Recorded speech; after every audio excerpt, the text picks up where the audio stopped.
दोस्तों, आज बात एक ऐसे मौजू पर जो आने वाले दिनों में पूरी दुनिया की सियासत, मईशत और तेल की कीमतों को हिला सकता है।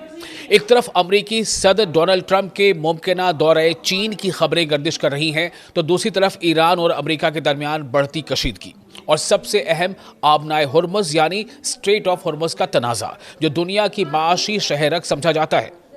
सवाल यह है कि अगर ईरान और अमेरिका के दरमियान एक बार फिर बराह रास्त जंग हुई तो दुनिया पर इसके क्या असरात होंगे और चीन इस पूरे खेल में क्या किरदार अदा कर सकता है। अमेरिका और चीन इस वक्त दुनिया की दो सबसे बड़ी ताकतें हैं, लेकिन गुज़िश्ता चंद बरसों में दोनों मुल्कों के ताल्लुकात शदीद तनाव का शिकार रहे हैं। तिजारती जंग, टेक्नोलॉजी की पाबंदियां, ताइवान का मसला और आलमी असर रसूख की दौड़। ऐसे माहौल में अगर डोनाल्ड ट्रंप का चीन का दौरा डोनाल्ड ट्रंप करते हैं तो ये सिर्फ एक सिफारती मुलाकात नहीं होगी, यानी ये डेमोक्रेटिक एक मीटिंग नहीं होगी डिप्लोमेटिक, बल्कि एक बड़ा स्ट्रैटेजिक सिग्नल होगा। अगर अमेरिका और चीन की जब मुलाकात हो रही होगी, जब डोनाल्ड ट्रंप चीन में शी जिनपिंग से मिल रहे होंगे, तो इसे एक बहुत बड़े पैमाने पर इसे माना जा सकता है कि ये एक डिप्लोमेटिक मीटिंग होगी। मुमकिना तौर पर इस दौरे के 3 बड़े मकसद हो सकते हैं, ऐसा समझा जा रहा है। वो क्या हो सकते हैं? एक तो मकसद ये हो सकता है कि अमेरिका और चीन के दरमियान माशी तनाव कम करना, जो इकोनॉमिकल जो एक तनाव है दोनों देशों के बीच टैरिफ वार को लेकर या दूसरी चीज़ों को लेकर, उसको कम करना।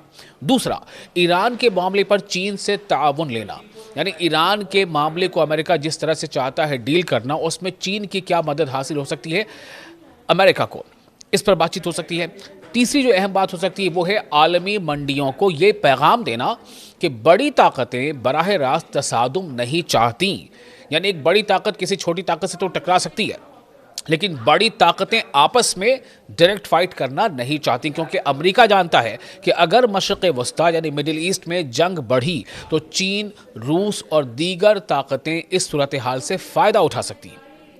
ईरान और अमेरिका के दरमियान दुश्मनी नई नहीं है, लेकिन हालिया बरसों में ये कशीदगी, ये तनाव कई बार जंग के दहाने तक पहुंच चुकी है।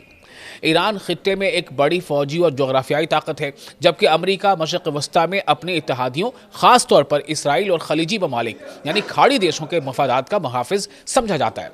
अगर दोनों के दरमियान बराह रास्त जंग होती है तो इसका सबसे खतरनाक पहलू होगा स्ट्रेट ऑफ हुर्मुज़ यानी आबनाए हुर्मुज़, जिसकी अहमियत इस बात से वाज़ेह होती है कि समुद्री गुज़रगाहों में से ये एक अहम है और दुनिया के तेल का एक बड़ा हिस्सा रोज़ाना इसी रास्ते से गुज़रता है, यानी जो उसकी जो अभी तक जो रूटीन रहा है तकरीबन 20% या उससे ज़्यादा। अब सबसे अहम सवाल ये है कि चीन क्या करेगा। चीन मिडिल ईस्ट से बड़ी मिक़दार में तेल ख़रीदता है और ईरान इसके अहम तवानाई पार्टनर्स यानी एनर्जी का पार्टनर है, उसमें शामिल है। अगर स्ट्रेट ऑफ हुर्मुज़ यूं ही बंद रहती है या इस पर इस तरह से जो अभी फ़िलहाल एक तनाज़े का शिकार है, अमेरिका का ब्लॉकेट वहाँ लगा हुआ है, ईरान का वहाँ कंट्रोल है, तो अगर यह सूरत हाल ऐसी रहती है तो चीन की मईशत भी मुतासिर होगी। इसलिए चीन खुलकर जंग नहीं चाहेगा, बल्कि मुमकिना तौर पर वो सिफारती सालसी यानी डिप्लोमेटिक मीडिएशन की कोशिश कर सकता है। ईरान और अमेरिका दोनों को तहम्मुल का मशवरा देगा और आलमी तिजारत को महफूज रखने की कोशिश करेगा। यही वजह है कि डोनाल्ड ट्रंप का मुमकिना दौरा चीन बहुत अहम समझा जा रहा है।